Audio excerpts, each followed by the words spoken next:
สบายทุกคนมื่อนี้จะมาตามคำขอมาตามคอมเมนต์อีกแล้วคือมีคนบอกว่าจอยรีวิวหัวอ่อมเชียงนายเบิกแน่ว่าสันเคมาสุภาพไปเบิก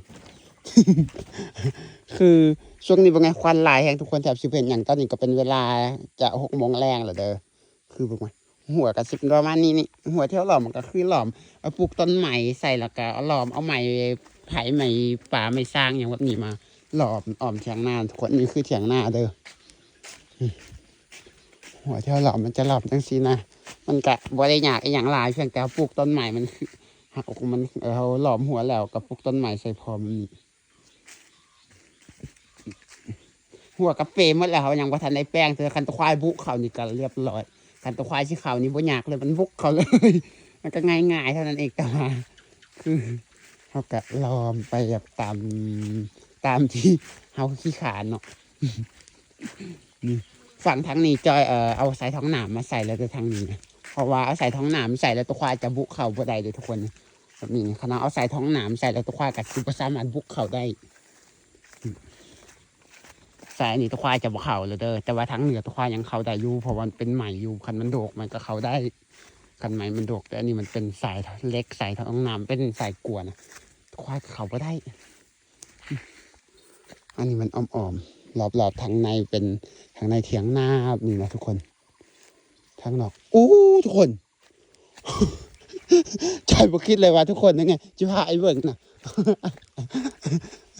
คือจอยบอกว่าจะแทงนาผมมีมักม่วงปีนี้มักม่วงบ่เป็นว่าสันเพราะว่าช่วงแล้วจอยเห็นอยู่บนเท่านี้มันเป็นหลายคักแล้วมันหล่นหมดนะทุกคนแต่ตอนนี้บอกมันคือมีมักม่วงอยู่หันมี2 หมากมักเยอะแล้วนี่อยู่แถวเทคนิคก็น่าจะมีในเทคนิคมีหลายดิปลายต้นนี่นะมีหลายในมักนาวกับไปแบบนี่ทุกคนนี่หลายคนก็ถามว่าจอยปลูกมักนาวกินเองว่ะคือปลูกอยู่เดิมมักนาวอยู่บ้านจอยเนี่ยยังมักหน่อยอยู่เพราะว่ามันหากระเป็นมักนาวฤดูเดียวเด้อมักใหม่ตามฤดูกาลอยู่บ้านจอยมันจะปลูกมักใหม่ตามฤดูกาลบอสฤดูมันบ่ได้กินแต่มักใหม่นะบ่มีมักใหม่ทุกทุกฤดูนะมันจะมีแต่น้องมักใหม่ตามฤดูกาลเท่านั้นต้นมักนาวมี2 ต้นนี่มักม่วงไม่ทุกคนมักอยู่แล้วโอ้ใจคิดว่ามันบ่มีมักม่วงว่าสันปีนี้อยู่นาสุดท้ายแล้วมันก็มีเสือนี่มี2 หมากมักเยอะแล้วดินี่อันนี้มันทางในเถียงนาก็จะปลูกก็ใหม่กินหมากแสบนี่โอ้บ่หาบ่ได้มาเบิ่งทุกคนตัวควายมาส้นต้นใหม่บ่ไงมันสิตุยบ่วะตัวควายมาส้นยังไงตายแล้ว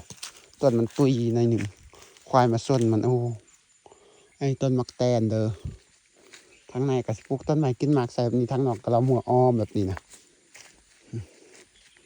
ผักเหม็นก็หลายทุกคนผักเหม็นมันไงพวงหลายกินบ่หมดกินบ่ทันนี่ผักเหม็นอันนี้ก็สิเป็นลกไก่ทางในเขาแล้วก็เถียงหน้าก็สิเป็นแบบนี้ทุกคนนี่คือแล้วครูเอาว่า7 ใหม่อย่างบ่ทันได้เฮ็ดเด้หาเงินจากนิดนึงก่อนถ้าจอยหาเงินได้จากช่วงหนึ่งจอยก็สิมาแปลงเถียงนาจอยอาจจะเฮ็ดเถียงนาใหม่เลยอันเฉพาะครัวนี่จะเอาดินบล็อกมาก่อแล้วก็จะเฮ็ดเทปูนซีมังอย่างทางในแล้วก็จะเป็นให้มันกว้างหน่อยนึงนะ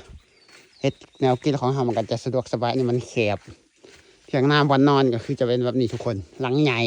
หลายคนก็ถามมาว่าเป็นอย่างพวกเจ้าอันเถียงนาพวกเจ้าอยู่ทางบ้านจอยคือหลังใหญ่แท้คือแบบว่าเฮ็ดเถียงนาคือกับบ้านเลยแบบนี้ก็คือเขาอยู่ทางบ้านจอยทุกคนอู้ตุ๊เพิงสิดันตุ๊เพิงตำหัวมันสิดันหลังจากตำให้ทุกคนในตุ๊เพิงไงเขาเรียกแบบนี้ดิเขาจะเฮ็ดโกนเอาไว้แล้วตุ๊เพิงฮอดยามมันก็จะมาอยู่หลังจากมีน้ำเพิงหลายอยากกินน้ำเพิงเราก็สามารถเอาออกมาได้มากินแบบนี้แล้วก็มันฮอดยามันก็มาอยู่ไม่แบบนี้นะให้กวนแบบนี้นะตอนอย่างเทียงนาคือเก่าทุกคนคือเทียงนาบ้านจ้อยเขาเช็ดเทียงนาหลังใหญ่จังสี่ทุกคนหูบอกว่าเพราะอย่างก็คือเขาเช็ดเทียงนาหลังใหญ่เพื่อว่าฮอดยามเฮ็ดนามาคนในหมู่บ้านจ้อยมันส่วนหลายเขาจะพากันมานอนนาหมดเลยนะ